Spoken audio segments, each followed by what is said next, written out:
Hello, আমি অলিক রায়। আজ আমরা ডেটা কমিউনিকেশন অ্যান্ড নেটওয়ার্কিং এর খুবই গুরুত্বপূর্ণ একটি part classification of computer network সম্পর্কে বিস্তারিত আলোচনা করার চেষ্টা করব। তো সেক্ষেত্রে কম্পিউটার নেটওয়ার্ক আজকের এই ক্লাসটাতে আমরা যে বিষয়টা নিয়ে আলোচনা করব সেখানে আমরা দেখার চেষ্টা করব যে অ্যাকচুয়ালি কম্পিউটার নেটওয়ার্কিংটাকে কতগুলো শ্রেণীতে বিভক্ত করা হয় এবং সেগুলো আসলে কী কী। তো প্রথমে যদি আমরা কম্পিউটার নেটওয়ার্কিং এর শ্রেণী বিভাগটা বা এই যে কম্পিউটার নেটওয়ার্কিং এর শ্রেণী বিভাগটা আমরা কিভাবে করতে পারি বা ক্লাসিফিকেশন অফ কম্পিউটার নেটওয়ার্কিংটা আসলে কি সেটা যদি বোঝার চেষ্টা করি তাহলে আমরা একটু এভাবে বলতে পারি যে আসলে এখানে দুই বা ততোধিক কম্পিউটার বা একটা পুরো নেটওয়ার্ক ব্যবস্থা আসলে কিভাবে গড়ে উঠেছে, সেখানে মালিকানার উপরে ভিত্তি করে কিভাবে আছে বা নিয়ন্ত্রণ কাঠামোটা আসলে কিভাবে আছে অথবা ভৌগোলিক বিস্তৃতিটা অর্থাৎ ওই নেটওয়ার্কটা কতখানি এরিয়া জুড়ে আছে, এগুলো বিভিন্ন বিষয়টাকে মাথায় রেখে কিন্তু আসলে কম্পিউটার নেটওয়ার্কটাকে তৈরি করা হয়েছে বা ক্লাসিফিকেশন করা হয়েছে। তো সেক্ষেত্রে আমরা যদি এট ফার্স্ট কম্পিউটার নেটওয়ার্ককে শ্রেণীবিভাগ করি তাহলে এটাকে তিনটা ক্যাটাগরিতে ভাগ করা যায়। একটা হচ্ছে মালিকানা অনুসারে, দুই নম্বরটা হচ্ছে নিয়ন্ত্রণ কাঠামো অনুসারে এবং তিন নম্বরটা হচ্ছে ভৌগোলিক বিস্তৃতি অনুসারে। তো আমরা আজ একে একে এই বিষয়গুলো সম্পর্কে জানার চেষ্টা করব। তো প্রথমে আমরা যদি মালিকানা অনুসারে কম্পিউটার নেটওয়ার্কিং এর যে শ্রেণীবিভাগটা আছে সেটা যদি একটু দেখি তাহলে মালিকানা অনুসারে কম্পিউটার নেটওয়ার্ক দুই প্রকার, একটা হচ্ছে প্রাইভেট নেটওয়ার্ক আর একটা হচ্ছে পাবলিক নেটওয়ার্ক। তো প্রথমে যদি আমরা প্রাইভেট নেটওয়ার্কটাকে একটু বোঝার চেষ্টা করি তাহলে প্রাইভেট নেটওয়ার্কটা হচ্ছে এরকম যে কোনো ব্যক্তি বা প্রতিষ্ঠান যদি একক মালিকানায় কোনো নেটওয়ার্ক সিস্টেম পরিচালিত করে তো সেক্ষেত্রে সেটাকে কিন্তু আসলে প্রাইভেট নেটওয়ার্ক বলতে পারে। প্রাইভেট নেটওয়ার্কের সবচেয়ে বড় যে বৈশিষ্ট্য সেটা হচ্ছে যে নির্দিষ্ট যাদের যে সমস্ত ব্যক্তি আছে, যদি আমি নির্দিষ্ট কোনো ব্যক্তিকে সিলেক্ট করে দিই যে আমার এই কাস্টমার বা আমার এই ক্লায়েন্ট আছেন যারা শুধুমাত্র আমার এই নেটওয়ার্কটাকে ব্যবহার করতে পারবে, তারা ছাড়া আর কেউ এটাকে ব্যবহার করতে পারবে না, সেক্ষেত্রে সেই নেটওয়ার্কটাকে আসলে কিন্তু বলা যেতে পারে যে প্রাইভেট বা ব্যক্তিগত নেটওয়ার্ক। তো যেমন এটা উদাহরণ হিসেবে বলা যেতে পারে বিভিন্ন ব্যাংকিং সেক্টরের নেটওয়ার্কিং ব্যবস্থা, যেখানে দেখা যাচ্ছে ওই ব্যাংকের যারা ক্লায়েন্ট আছে তারাই কিন্তু শুধুমাত্র একটা ওই ব্যাংকে কোন একটা কাজ অ্যাক্সেস করতে পারে বা তারা তাদের কার্ডটাকে ওই বুথের মধ্যে দিতে পারে। আদারওয়াইজ অন্যান্য যদি কার্ড হোল্ডাররা যদি ওই ব্যাংকের মধ্যে তাদের কার্ড দেয় তাহলে পরে কিন্তু তারা টাকা তুলতে পারবে না। তো সেক্ষেত্রে অ্যাকচুয়ালি প্রাইভেট নেটওয়ার্কটা অনেকটা এরকম। আর একটা যেটা হচ্ছে সেটা হচ্ছে পাবলিক নেটওয়ার্ক।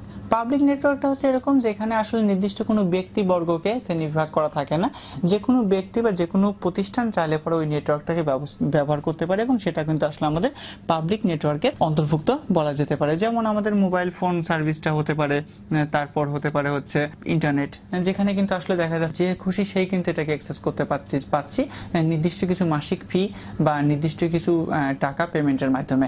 এবং সেক্ষেত্রে পাবলিক নেটওয়ার্ক আর প্রাইভেট নেটওয়ার্কের দুটার মধ্যে যে পার্থক্য সেটা হচ্ছে প্রাইভেট নেটওয়ার্কের প্রথম সুবিধাটা হচ্ছে যেখানে ডাটা সিকিউরিটি অনেক হাই, যেটা কিন্তু আসলে পাবলিক নেটওয়ার্কে নাই।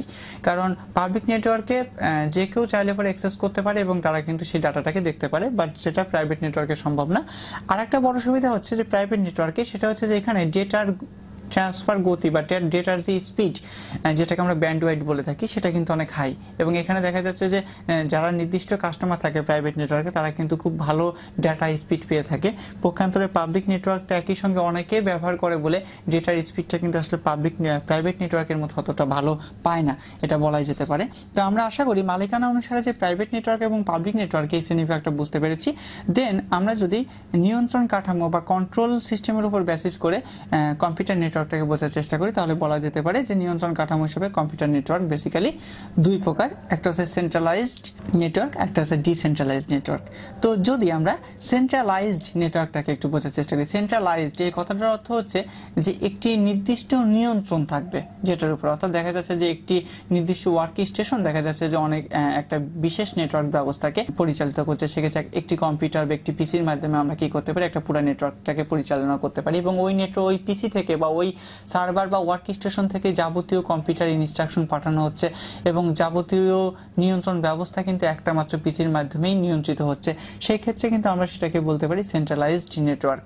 যেমন আজ থেকে কিছুদিন আগেও বিষয়টা এরকম ছিল যে আমরা ইন্টারনেট ইউজ করতাম অনেক ক্যাফেতে, যেটাকে আমরা ক্যাফে বলি বা সাইবার ক্যাফে। তো এখানে যেটা হতো যে আমরা কম্পিউটারে বসে ইন্টারনেট অ্যাক্সেস করতাম ঠিকই, কিন্তু ওইখানে কিন্তু একটা কেন্দ্রীয় ইউনিট থাকতো যেখানে একজন লোক বসে থাকতো এবং নির্দিষ্ট সময়ের পরিপ্রেক্ষিতে আমাদেরকে নেটটা ব্যবহার ব্যবহার করতে দিত। সেক্ষেত্রে উনি দেখা যাচ্ছে যে আমি 7 নম্বর কম্পিউটারে বসে নেটওয়ার্ক ইন্টারনেট চালাচ্ছি, সেক্ষেত্রে উনি যদি আমার চান তো 7 নম্বর কম্পিউটারটাকে ডিসকানেক্ট করে দিতে পারেন, আবার ইচ্ছা করলে পরে অনেকক্ষণ কানেক্ট করে রাখতে পারেন। এটা কিন্তু আসলে সেন্ট্রালাইজড নেটওয়ার্কের একটা বিশেষ বৈশিষ্ট্য, বা অনেক বিশ্ববিদ্যালয়ে কিন্তু সাধারণত ইন্টারনেট ব্যবহারের ক্ষেত্রে এই সেন্ট্রালাইজড পদ্ধতিটা থাকে, যেখানে দেখা যাচ্ছে একটি কেন্দ্রীয় কম্পিউটারের সাহায্যে অনেকগুলো কম্পিউটারকে পরিচালিত করা হয় এবং কেন্দ্রীয় কম্পিউটারটি যে কোনো মুহূর্তে চাইলে সবগুলো কম্পিউটার অথবা নির্দিষ্ট একটি বা দুটি কম্পিউটারের কার্যক্রমকে বন্ধ করে দিতে পারে। তো সেক্ষেত্রে যদি আমরা পরবর্তী যে ক্লাসিফিকেশনটা আছে ডিস্ট্রিবিউটেড নেটওয়ার্ক, এটা সম্পর্কে একটু জানার চেষ্টা করি। তাই ডিস্ট্রিবিউটেড নেটওয়ার্কটা হচ্ছে এরকম, যেখানে আসলে নিয়ন্ত্রণ ব্যবস্থাটা বা কেন্দ্রীয় যে নিয়ন্ত্রণ ব্যবস্থাটা সেটা একটি মাত্র প্রসেসর বা কম্পিউটারের উপর থাকে না। এখানে যেটা হয় যে টোটাল নেটওয়ার্ক ব্যবস্থাটাতে অনেকগুলা কেন্দ্রীয় বা অনেকগুলা নিয়ন্ত্রণ ইউনিট থাকে এবং সবগুলো নিয়ন্ত্রণ ইউনিটের সমন্বয়ে টোটাল নেটওয়ার্ক ব্যবস্থাটা গড়ে ওঠে, এবং সেক্ষেত্রে সেটাকে কিন্তু আসলে ডিস্ট্রিবিউটেড নেটওয়ার্ক সিস্টেম বলা যেতে পারে। অ্যাকচুয়ালি ডিস্ট্রিবিউটেড নেটওয়ার্ক সিস্টেমটাকে যদি আমরা ইন্টারনেটের উদাহরণ না দিয়ে আমরা যদি একটু বিদ্যুতের উদাহরণ দিই তাহলে আমরা একটু ভালো বুঝতে পারবো। সেটা হচ্ছে এরকম যে আমাদের প্রত্যেকটা আমরা যে বিদ্যুৎ অফিসের সঙ্গে কিন্তু দেখা যাচ্ছে যে বিদ্যুৎ অফিস আমাদের একটা নির্দিষ্ট মহল্লা বা নির্দিষ্ট পাড়া বা নির্দিষ্ট একটা ওয়ার্ড বা ইউনিয়নে কিন্তু বিদ্যুৎ ব্যবস্থাটাকে মানে সচল রাখে। সেক্ষেত্রে যদি আমার বিদ্যুৎ অফিস চায় যে এই মুহূর্তে লোডশেডিং দেবে বা এই মুহূর্তে বিদ্যুৎ সাপ্লাই বন্ধ করে রাখবে, তারা কিন্তু রাখতে পারে।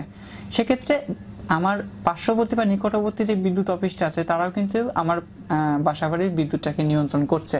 বাট দেখা যাচ্ছে যে ওই বিদ্যুৎ যে প্রতিষ্ঠানটা আছে বা আমার বাড়ির পাশে যে বিদ্যুতের যে প্রতিষ্ঠানটা আছে সেই প্রতিষ্ঠানটা কিন্তু আরো একটি বড় ইউনিটের সঙ্গে দেখা যাচ্ছে যে বড় একটা গ্রিডের সঙ্গে কিন্তু সংযুক্ত। তো সামহাও কোনো কারণে যদি বড় গ্রিডটা বন্ধ হয়ে যায় তাহলে কিন্তু আমার এই যে লোকাল যে সেন্টার আছে বা বিদ্যুৎ অফিসটা আছে সেটা কিন্তু আমার বাড়িতে বিদ্যুৎ পৌঁছাতে পারবে না। এবং সেক্ষেত্রে এটা বিষয়টা এরকম হয় যে আসলে একটা কেন্দ্রীয় ব্যবস্থা অনেকগুলো ছোট ছোট কেন্দ্রীয় ব্যবস্থার মাধ্যমে কিন্তু উন্মুক্ত করা থাকে এবং সেখানে দেখা যাচ্ছে যে আমাদের এই নেটওয়ার্ক ব্যবস্থাটা গড়ে ওঠে। এবং সেই জন্য যেহেতু একটা বিশেষ ওয়ার্ক স্টেশন বা পিসির সাথে যেহেতু আমাদের নেটওয়ার্ক ব্যবস্থাটা সংযুক্ত থাকে না, বরং অনেকগুলো পিসি বা ওয়ার্ক স্টেশনের সাথে আমার এই নেটওয়ার্ক ব্যবস্থাটা সংযুক্ত থাকে বা পরিচালিত হয়, সেই জন্যই কিন্তু আসলে আমাদের এই ডিস্ট্রিবিউটেড নেটওয়ার্ক বলা হয়ে থাকে এই ধরনের নেটওয়ার্ক ব্যবস্থাকে। তো সেক্ষেত্রে এটা অনেক ক্ষেত্রে হতে পারে, যেমন হতে পারে একটা পুরো বিশ্ববিদ্যালয় বা পুরো অফিসের নেটওয়ার্ক কাঠামোটা কিন্তু এরকম ডিস্ট্রিবিউটেড হতে পারে। এরপর আমরা যদি ভৌগোলিক অনুসারে কম্পিউটার নেটওয়ার্কটাকে বিভাগ করি তাহলে ভৌগোলিক অবস্থানের উপর ভিত্তি করে কম্পিউটার নেটওয়ার্ক আসলে 4 প্রকার, এবং যেটা হচ্ছে সবচাইতে গুরুত্বপূর্ণ আমি বলবো।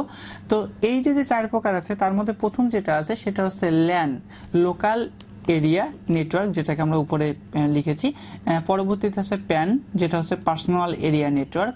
দেন হচ্ছে ম্যান, মেট্রোপলিটন এরিয়া নেটওয়ার্ক, এবং তারপরটা হচ্ছে ওয়ান, যেটা হচ্ছে ওয়াইড এরিয়া নেটওয়ার্ক। তো আমরা যদি প্রথমে ল্যান বা লোকাল এরিয়া নেটওয়ার্কটা সম্পর্কে জানার চেষ্টা করি, তো ল্যানটা হচ্ছে এরকম যে সাধারণত দেখা যাচ্ছে একটা নির্দিষ্ট পরিসরে বা নির্দিষ্ট একটা জায়গার উপরে অনেকগুলা পিসি বা ওয়ার্ক স্টেশন ল্যানের সঙ্গে সংযুক্ত করা থাকে, যেটা নিয়ে আমরা ইতিমধ্যে ল্যানটা আসলে কি যেটা নিয়ে আমরা ইতিমধ্যে বিভিন্ন ক্লাসে আলোচনা করেছি। তো এখানে দেখা যায় যে ল্যান কাঠামোর সাথে অনেকগুলা পিসি বা অনেকগুলা ওয়ার্ক স্টেশন যুক্ত থাকে, এবং সেক্ষেত্রে এটা অবশ্যই মাথায় রাখতে হবে যে এখানকার ভৌগোলিক বিস্তৃতিটা কিন্তু একটা নির্দিষ্ট সীমার মধ্যে থাকে।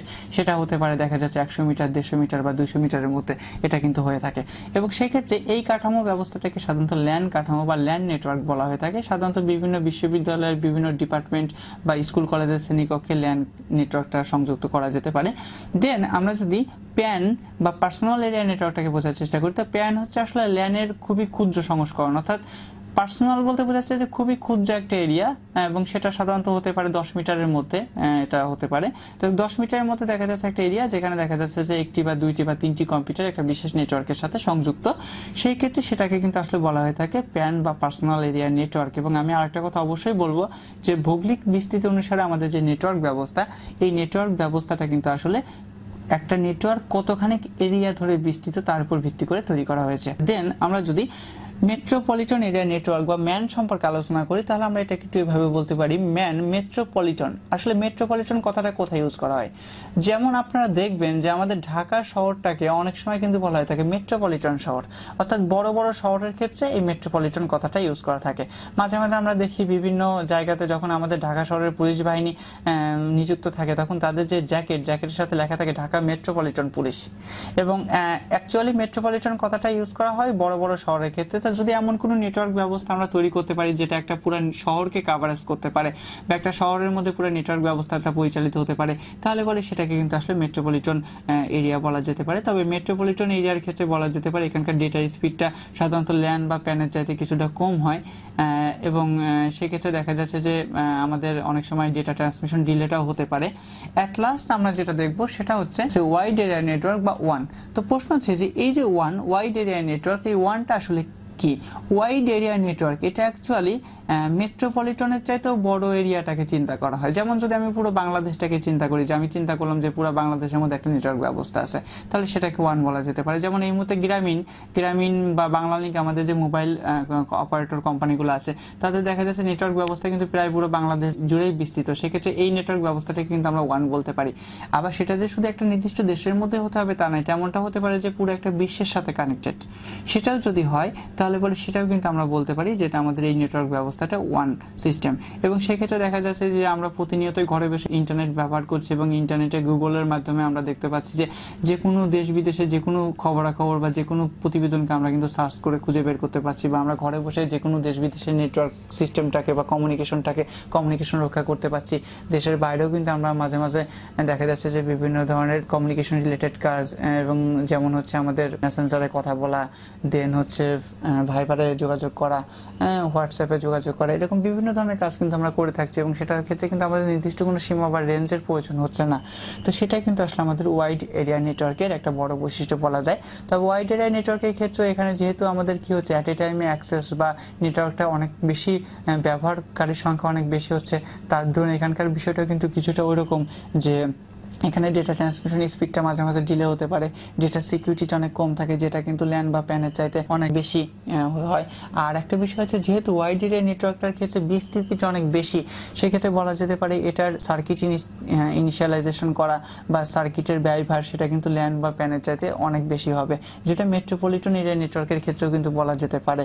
তো আশা করি আমরা কম্পিউটার নেটওয়ার্কিং এর এই যে শ্রেণী বিভাগটা আছে, যেটা মালিকানা অনুসারে, নিয়ন্ত্রণ কাঠামো অনুসারে এবং ভৌগোলিক বিস্তৃতির উপর ভিত্তি করে, সেগুলো আসলে কি, কত প্রকার এবং কি এবং প্রত্যেকটা প্রকারভেদ সম্পর্কে আমরা একটা সংক্ষিপ্ত ধারণা লাভ করতে পেরেছি। পরবর্তী ক্লাসগুলোতে আমরা কম্পিউটার নেটওয়ার্কিং এবং ডেটা কমিউনিকেশন সিস্টেমের আরও বিভিন্ন গুরুত্বপূর্ণ টপিক নিয়ে আলোচনা করব। সে পর্যন্ত ধন্যবাদ সবাইকে।